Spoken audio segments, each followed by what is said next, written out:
This is the hold report for Thursday, January 1st, 2026. Stoppable. Xi Jinping sat at a desk in Beijing and called reunification with Taiwan unstoppable, coinciding with his live fire drills around the island, seeking to end its robust multi-party democracy with its free and fair elections, strong civil liberties, and peaceful transfers of power. 22 million Taiwanese people disagree. Pro-unification sentiment sits at 6%. The government passed a record $40 billion defense budget and signed an $11.1 billion arms deal with the U.S. A conflict would cost the global economy $10 trillion, a 10% hit to global GDP. Xi wants the geopolitical win without the bankruptcy price. Unstoppable is branding for a dilemma he cannot solve. Vladimir Putin is running the same play. He told troops he believes in victory on day 1407 of the war. He has matched the duration of the WWII Eastern Front with a fraction of the result. Russian forces trade conscripts for millimeters. 158,143 Russian deaths have been verified, while intelligence puts total casualties at 1.1 million. The narrative requires distraction, like false claims of a drone attack, to obscure the body count.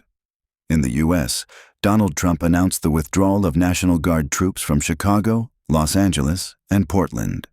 He claimed crime has been greatly reduced. The court dockets disagree. Judges in Los Angeles and Portland ruled the deployments illegal. In Chicago, homicide rates had already dropped 30% before the Guard arrived. The operation cost taxpayers at least $473 million. It accomplished nothing operational. The Supreme Court asked to see the paperwork, and the troops went home. Meanwhile, AI winners continue to consolidate. NVIDIA wrapped their Grok deal. Uber is considering a deal for Spot Hero to own the parking marketplace. Elon Musk is buying another data center for his Grok. Microsoft is offering training funds to hook customers on Copilot. The AI build-out operates as if demand will never plateau. The money loop looks like a Ponzi scheme on paper. NVIDIA invests in OpenAI, which then uses the funds to buy compute capacity from Oracle, who in turn buys NVIDIA chips. So NVIDIA is effectively paying for its own GPUs.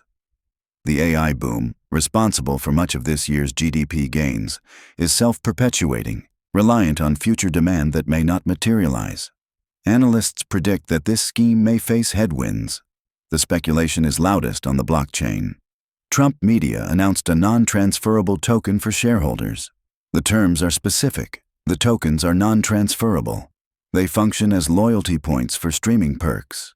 Meanwhile, the official Trump dollar token is down 90%, burning 800,000 wallets. The Trump family's World Liberty Financial Dollar WLFI token is down 48% for the year. Insiders received billions, while retail investors hold the depreciation. Outside the AI halo, capital hunts for exits.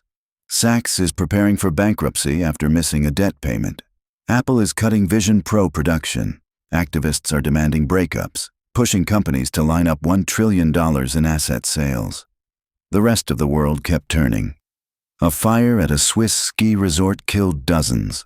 A severe flu season is surging across the U.S.